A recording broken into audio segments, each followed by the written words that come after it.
Hello everyone, welcome back to the channel. Today we are taking a look at another action figure made by Figures Toy Company, and this is done in the 8-inch scale Mego kind of style. And this is another DC character from the Batman universe. So this is the villain Two-Face. And some of you will probably know a little bit of the background of this character. He was once Harvey Dent, former district attorney of Gotham, and he got horribly disfigured during a court trial when Sal Maroni throws acetic chemicals at his face. And after that, he kind of goes insane, and then he goes around flipping a coin, which you can see here, and making very important decisions, sometimes life and death decisions, based on the outcome of the flip of that coin. So that's a little bit of background about the character. And this depiction of him is very much in keeping with the comic book version. There have been other depictions, including the Tommy Lee Jones version, which was somewhat disappointing, just didn't get enough development and was sort of more of a caricature than anything else. And then there's also the depiction in the movie The Dark Knight, which was actually very well executed, but deviates quite a bit from the original origin story of Two-Face. So on the back of the package, you can see some pictures of other characters that were offered by Figures Toy Company. They had a pretty vast array of different characters. Some of these are still available and some of them are not. You can see the date on this is 2016. So this is 2 years prior to when Mego made their comeback in 2018. I previously reviewed the 4-pack that I had, which includes the Joker, Penguin, Riddler, and one other character, which is not depicted here. These are basically some of the ones that were available on single cards. So you can see, and they also did a redo of the Batmobile and also this van too. So there were a number of other things that they actually offered. I went on the Figures Toy Company website recently, and these things no longer seem to be available anymore. So, which is unfortunate. So I missed out on getting them, and I'm sure a lot of other people did as well. So love the packaging design on what Figures Toy Company is doing with this stuff. So pretty cool, and I love this depiction of the character on the front of the package.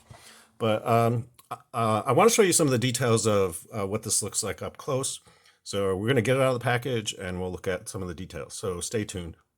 So here we have Two-Face out of the package now.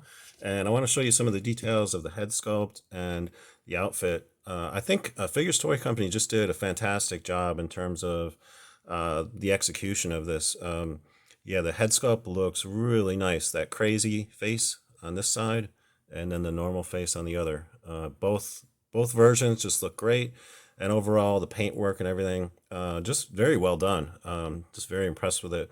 And the tailoring on the suit, this sort of duality suit that has like the checker pattern on one side and just flat orange on the other, and little pocket details, little buttons, a tie that has two sides to it, and a dress shirt that has two sides to it as well. And of course, two different color shoes as well. Brown shoe over here, black shoe over here. And these are very rubbery, just so you know. They're not rigid plastic, so they come off on and off the foot real easily. Full disclosure, this is one of the figures that I actually upgraded using a modern Mego body. At the time, I didn't know if Mego would get around to doing characters like this in 8-inch format. So, and since I had extras of the modern Mego figure, I decided to do the upgrade. The original body that came with this was sort of a thin plastic and just didn't seem very durable to me. So it made sense to just do the upgrade. And there are some complications in doing that upgrade. I've done it on several figures and I've gotten fairly good at it, but there's several things you have to keep in mind. One thing is that the heads on the Figures Toy Company has a plug that goes into the torso. So on a modern Mego figure, it's the opposite. So you actually have to trim off the plug that's coming off the torso and then drill a hole down through to the appropriate size so you can insert the Figures Toy Company head. And then also the size of the pins on the wrists are different size. So you'll notice on here, the original Figures Toy Company version had a green pin. I wasn't able to retain that because it was a different size. It wouldn't fit into the arm properly. So what I did is I took the hand off of there and then inserted it onto the Mego pin. So you can see the flesh color of the pin is still there. But you don't really notice it because the sleeve kind of covers it. So, and it's a minor detail, so not very noticeable. But the upgrade was worth doing because it's now a very substantial figure and is on par with everything else that Mego's putting out. So worth doing as an upgrade. So yeah, and that's pretty much all I have for you today. If you enjoyed this video, please give a thumbs up. And if you'd like to see more reviews of these action figures that are made by Figures Toy Company, think about subscribing to the channel because I will be covering a lot more of this stuff in future videos. Until next time, I hope you're having a great day, and thanks for watching.